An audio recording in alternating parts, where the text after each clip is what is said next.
Hello netizens! Ohayo gozaimasu! Good morning! Magandang umaga! Maayong buntag sa tanan dihang mga Bisaya. Papasok na ako ngayon sa work ko. Kurikara shigoto iko no. Kaso lang napahinto ako ngayon sa paglalakad dahil isi-share ko lang sa inyo itong nakita ko kasi ganito dito sa Japan. Ang mga basura nila talagang mahigpit sila lalo na sa lugar ko dito sa Kitakyushu. Sa may Fukuoka-ken kasi talagang hindi sila basta-bastang mag-aano ng basura. Kailangan talagang ilalagay nila sa may plastic kasi hindi yan pipick upin. I-share ko lang sa inyo kung ano iyon ha. Tingnan nyo ha, saglit lang. Ayan, ganyan ang mga basura dito sa Japan. Nakalagay sa mga plastic. Ayan. Kasi pag ilagay mo yan sa ibang plastic, hindi yan pipick upin, andyan lang. Tapos kung may pangalan pa yung basura nyo, ibabalik talaga sa pintuan ng bahay mo. Tapos may kanya-kanyang lagayan yan. May lagayan ng bote, may lagayan ng mga plastic at lata. At yung mga basurang nasusunog, kailangan ilalagay dyan. Tingnan mo, mahigpit dito sa lugar ko, lalo na sa lugar ko. Kailangan bibili ka niyan doon sa supermarket. Ganito ang mga basura dito sa Japan, nakalagay sa mga plastic na talagang kasi hindi nila pipikipin yan.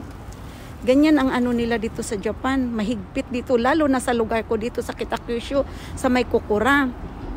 Ang higpit kaya isi-share ko lang kasi sana ganyan din sa atin, no? Kaso lang, bibilhin mo talaga yan, pamahal ka, kaso lang ganun eh. Give and take, di ba? Para maraming tax din yung gobyerno natin. Para marami ding maitulong sa mga mga tao, 'di ba? Sa mga citizens, 'di ba? O 'di ba ganito 'yan sa Japan, talagang maligpit sila. Ayan yung magpi-pick up na ng basura ayon, pinick up na nila ayon. 'Di ba? Ganon sila dito sa Japan, pipick up yung basura. Ayun, pipick upin nila 'yon. Magbabas ako kasi tinamad akong maglakad. Kaya magbabas ako, lakaw-lakaw, aron ma-exercise, aron mawadan, magamay yun ato mga bilbil. Kaya sasakay ako ng bus. Pupunta muna ako sa Gasto Restaurant. Hintayin ko kasi yung oras ko, doon ako kakain ng almusal. Sasakay ako ng bus ngayon. Saglit lang ha. Nandito na ako sa loob ng bus. Kaya tahimik kasi bawal dito sa Japan mag-iingay sa bus, bababain ka ng driver. Ayan. Diba maluwag? Isa-isa. Social distancing sila. Kaya ganyan dito. Maluwag. Maluwag ang mga bus kasi social distancing din yung mga Hapon. Takot ding corona. Malapit lang yung bababaan ko kaya 100 yen lang ang babayaran ko. Kaso wala akong 100 yen. Papel yung pera ko. Mayaman si lola nyo ha. Ito yung barya ko. Bawal kong itong ichiyen. Iwan ko kung tatanggapin ng driver. Bayaan mo, wala akong barya. Sabihin ko na lang sa kanya na walang barya eh. Diba? Kasi nakakahiya magbayad ng ganito. Yan may ichiyen. 1 yen sa Japan. Wala akong barya.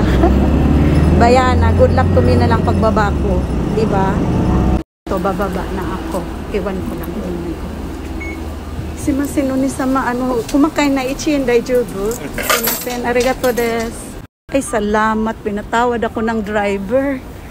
Kaya tatakbo ako. Saglit, tatakbo ako kasi na yung line. Mag-aano na naman ako magko-course line.